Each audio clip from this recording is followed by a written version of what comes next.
আমি বাংলাদেশের 1 নাম্বার সুদর্শন পুরুষ।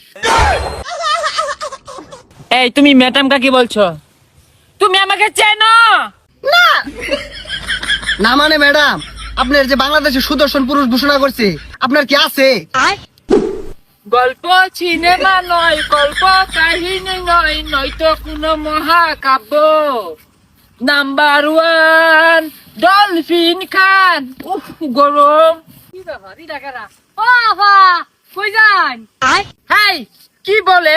আমি বাংলাদেশের 1 নাম্বার সুদর্শন পুরুষ। কি আর বলো সুদর্শন পুরুষ?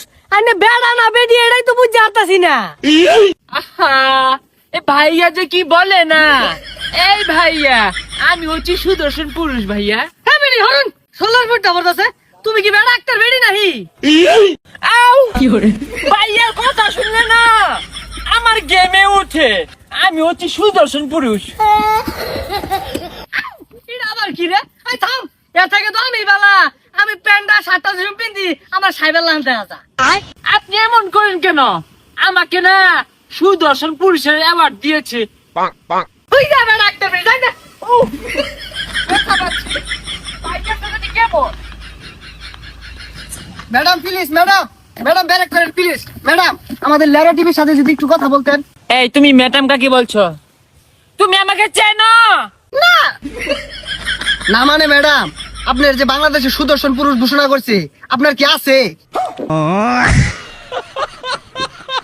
এই আছে মানে কি? না মানে যোগ্যতার কথা কইছি। হ্যাঁ আছে, তবে দুর্বল। দুর্বল মানে? না মানে সাক্ষী দুর্বল ভাইয়া। আমাকে যে সুদর্শন পুরুষ হিসাবে ঘোষণা করেছে না, এটা কেউ নিতে পারে না ভাইয়া, বুঝছো?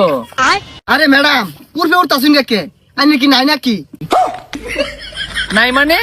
আরে মান সম্মানের কথা কইছি। এই মিলে উঠবে উঠতাছুন কে? আচ্ছা, আইনের যে সুদর্শন পুরুষ ঘোষণা হলো, কেমনে এটা কেরা ঘোষণা হলো? আচ্ছা ভাইয়া, আমার চেহারা যেমনই হোক, আমার পোশাকটা দেখেছেন পুরো একদম। না ম্যাডাম, বলার ভাষা হারাই আসছি। আইনে যে পোশাক পরছুন, এল্লা রাস্তাত কেউ পাইলে না থাক কইতাম না। ভাইয়া আমি তো আসলে পুরুষ না মহিলা এটা তো ম্যাটার করে না, তাই না?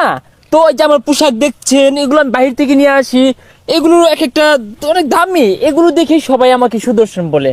জি ম্যাডাম, আপনার পোশাক দেখলে যে কেউ ক্রাশ খাবে।